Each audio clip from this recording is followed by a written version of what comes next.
I'm just putting on some makeup to film a Halloween video. What?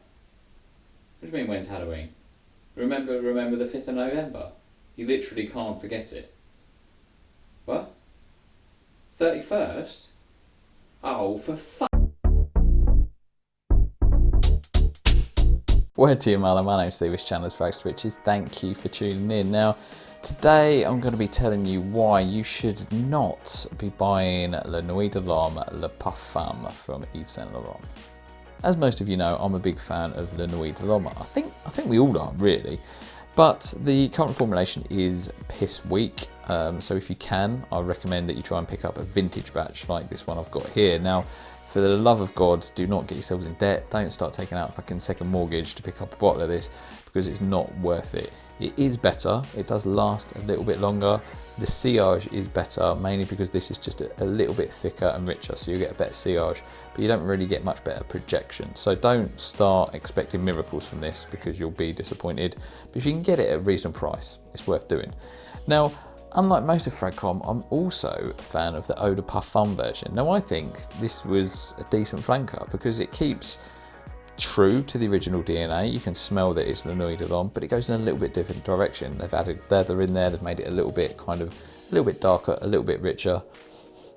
And I really enjoy it, to be honest. So give it a chance. Don't just write it off after listening to most of Fragcom, because I think it's actually all right. What I will say is it smells better in the sillage and catching a whiff of it rather than kind of smelling it up close. Up close it's a little bit kind of chemically, I guess. It's just a bit kind of intense, a bit sort of strong up close, but it's much better if you catch a whiff of it. But yeah, I'm a big fan of this. Anyway, so I was wearing this recently and I was enjoying it. I forgot how much I liked it, to be honest.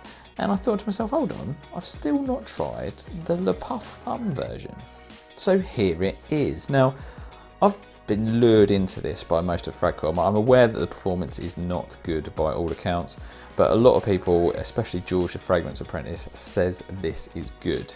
He lured me into this. He lured me into this purchase a lot like a 17-year-old boy trying to find the G-spot. So I went for it. I kind of got a bottle of this. I trusted George because he's not done me too far wrong in the past. And you know what? It's a bit of fucking disappointment. Now, I'm not saying it's a bad fragrance per se, but I am saying it's a disappointing one. To me, there's just no magic there. I was really hoping it'd carry the DNA and it would just be a little bit richer or just a little twist on it. But it's just, to me, it's just lost that magic. When I smelt it, it's got a touch of, it's got a bit of sweetness to it, but just not enough to kind of see it through. It comes across to me as a very generic shower gel cologne. Some of the ones I've been smelling recently, this is what it reminds me of, like Jaguar Pace, or kind of, that's how I describe Sedley and Boss Bottled Infinite. That's the sort of similar vibes I get to this. I don't know if it's the pepper and the anise in it that gives it this slightly kind of peppery, fresh kind of vibe going on that you get in a lot of those generic shower gel fragrances. But it's just not rich enough. So I'm just really disappointed. I'm absolutely gutted. George the Fragrance Apprentice hasn't done me too far wrong in the past. It was because of him that I ended up trying and then ultimately buying a bottle of Prada Luna Rossa Carbon, despite the fact that I've never been a big Dior Sauvage fan, which is what this gets compared to. But this, I love. This is a banger. This is a wanger. Before I finish the video, I do want to shout out TJ, who hooked me up with this bottle for free.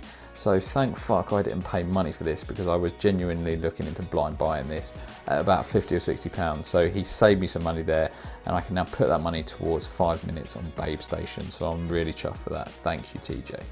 So if there was a gun to my head, I would ask them to put it against my wife's head, and then I would say Le Nuit de l'Homme, the vintage batch, is my number one from this DNA, followed by Le Nuit de l'Homme, the Eau de Parfum, at number 2, and then I'll put Le Nuit de l'Homme, the current formulation, in at number 3, followed by Le Nuit de l'Homme L'Intense, at number 4, which I did briefly own, but as I don't work as a children's entertainer, I didn't like to smell of Parma Violet Sweets, so I decided to sell it on.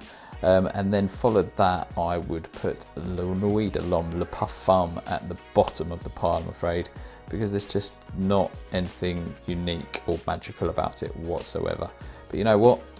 I'll put Prada Luna Rossa Carbon above all of them. So that's it, that's the video. I hope you got something out of it. If you disagree with any of the opinions or the rankings in this video, what you have to remember is smelling fragrance is not a subjective thing. There's only one correct opinion, and that correct opinion is mine, and you are all wrong. See you for the next video. Take care, much love.